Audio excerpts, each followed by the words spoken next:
Somewhere between your waking and your dreams, there's a quiet weight beside you. Soft, warm, breathing. Your cat chooses that space, not by accident, not by habit alone, but by something deeper, something unspoken. And if you've ever wondered why they always come back to you night after night, it's because in a world that feels unpredictable to them, you have become something rare, something steady. Cats are often misunderstood as distant, independent creatures, as if their affection is random or shallow. But that belief is like mistaking silence for emptiness. Underneath their stillness is a complex emotional world shaped by instinct, memory, and something we rarely consider: trust that has been slowly, almost painfully earned. When a cat sleeps next to you, it's not just sleep, it's vulnerability. In the wild, sleep is the most dangerous act an animal can perform. It's when defenses drop, when awareness fades, when survival is at risk. So they don't choose just any place. They choose the place that feels safest. And somehow, that place has become you. But safety for a cat is not built overnight. It's carved over time through repeated moments. Your voice that never turns harsh, your hands that don't harm, your presence that remains even when they retreat. Each small interaction becomes a thread, and over days and months, those threads weave into something stronger than instinct: emotional security.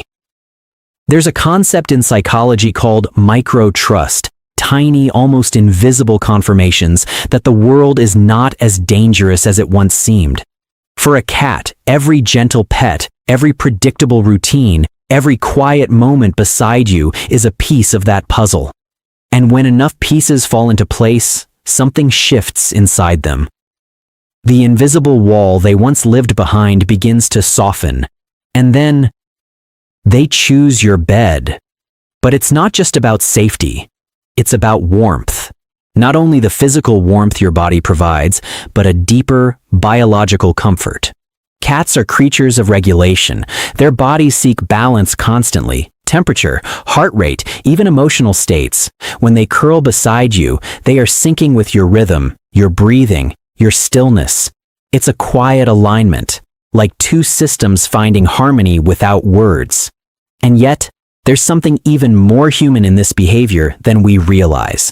Because sometimes, your cat isn't just choosing you because they feel safe. Sometimes, they're choosing you because they've learned you need them too. You might not notice it during the day when distractions fill the space and noise drowns out subtle things. But at night, when everything slows down, your emotions become louder in ways you can't always hear.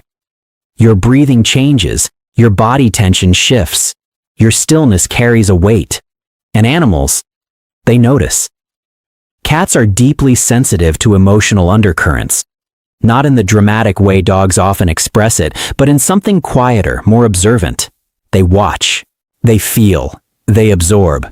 So when they come to you at night, it may not only be about their need for safety, but also a response to yours. It's a silent agreement. I'll stay here, so neither of us has to feel alone. This is where the story becomes more complex. Because the bond between you and your cat isn't just about companionship, it's about co-regulation. A shared emotional space where both of you, in different ways, are stabilizing each other. In human psychology, we often talk about attachment styles, how early experiences shape the way we seek closeness or distance. While cats don't process attachment exactly like humans, they do form emotional patterns based on their past.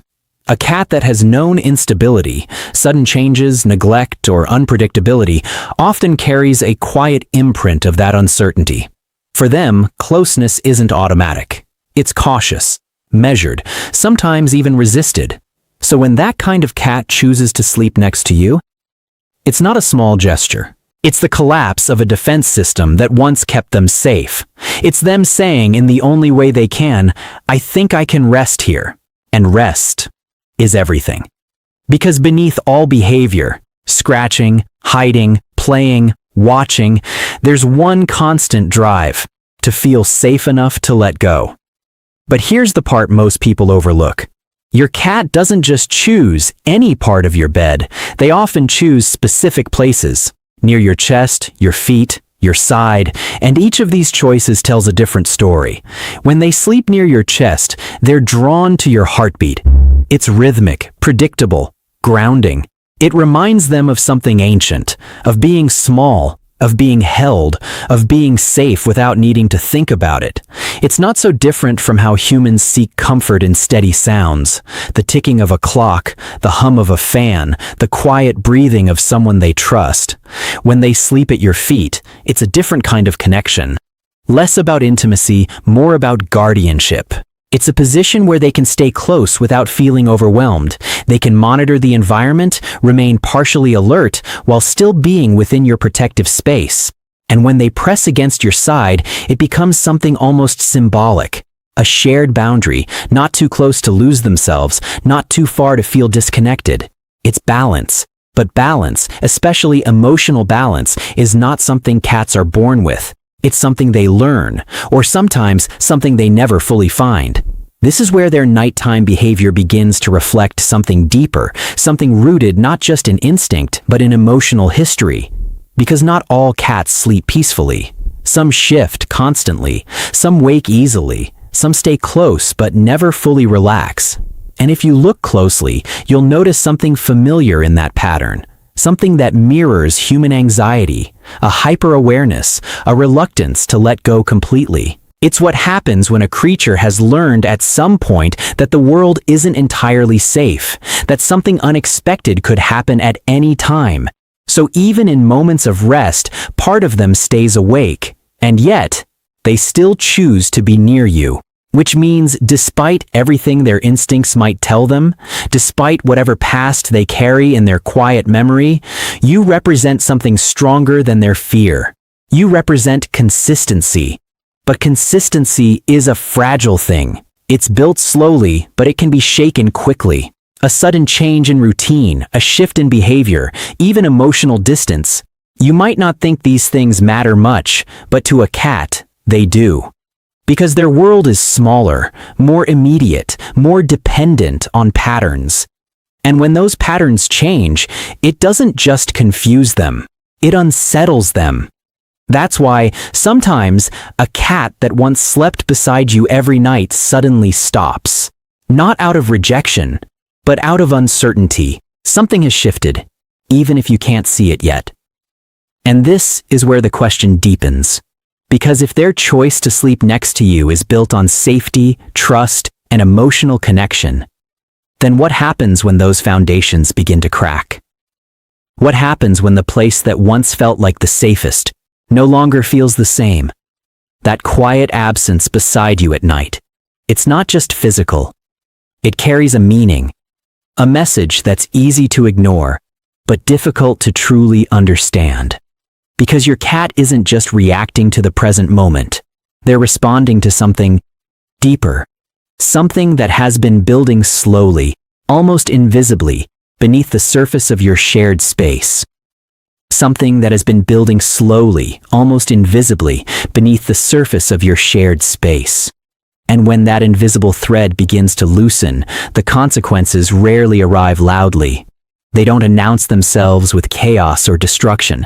Instead, they appear in small absences. A night where the bed feels colder, a familiar weight that doesn't return, a silence that feels just slightly heavier than before. It's easy to dismiss at first, to assume your cat is simply exploring, being independent, following some instinct you don't fully understand. But beneath that surface explanation, something more subtle is unfolding. Because when a cat withdraws, it's often not about distance, it's about hesitation.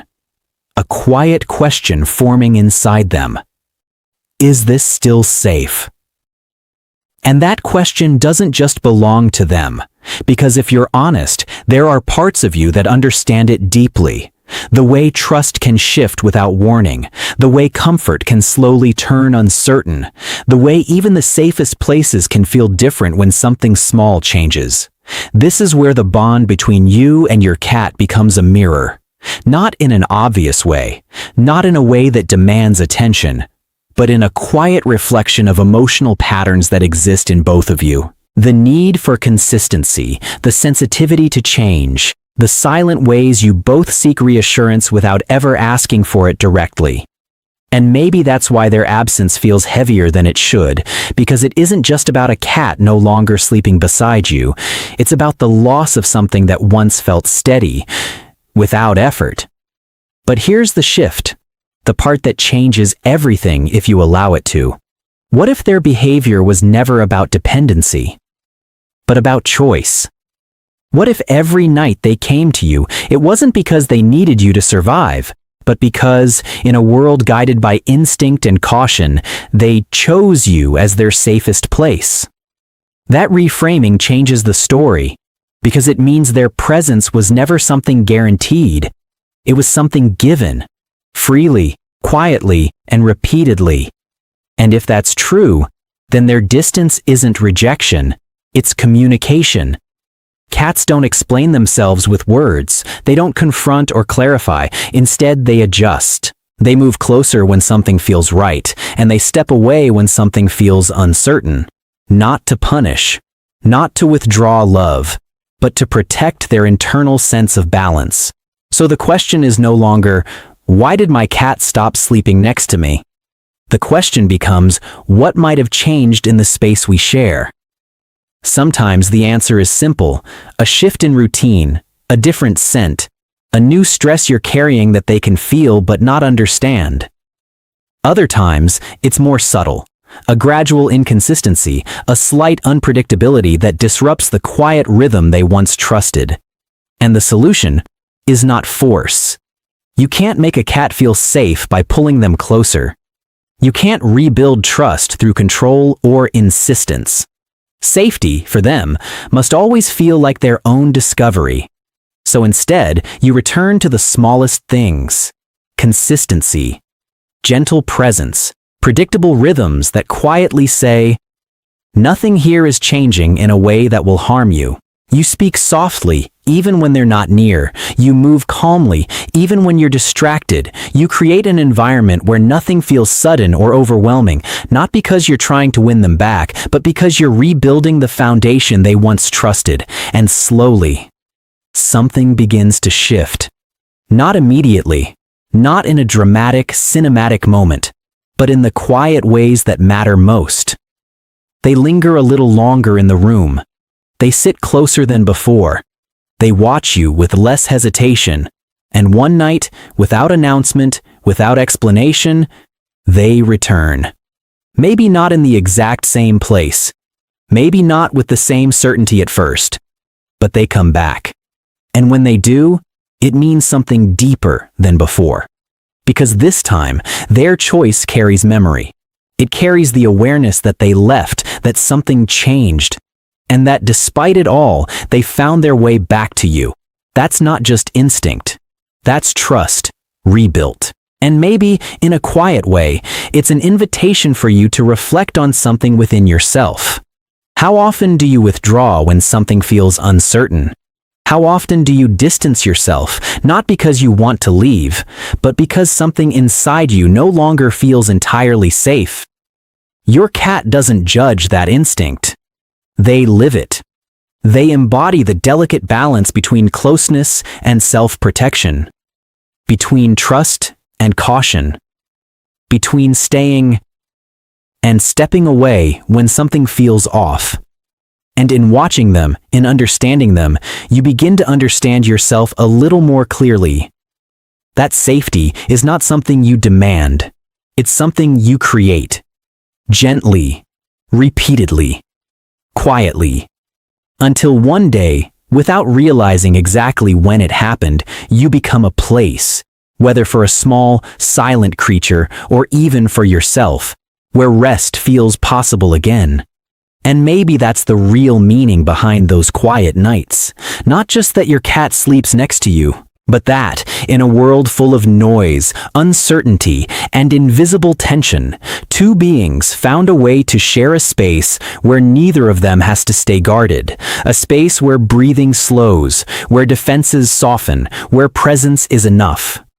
So if tonight, or some night soon, you feel that familiar warmth return beside you, don't see it as something small. See it for what it truly is. A quiet, wordless reminder that trust, once lost, can still find its way home. And if this story resonated with you, if somewhere in these quiet patterns you recognized a piece of your own, then maybe you already understand something most people overlook. That even the smallest connections carry the deepest meanings, and you are not as alone in them as you think.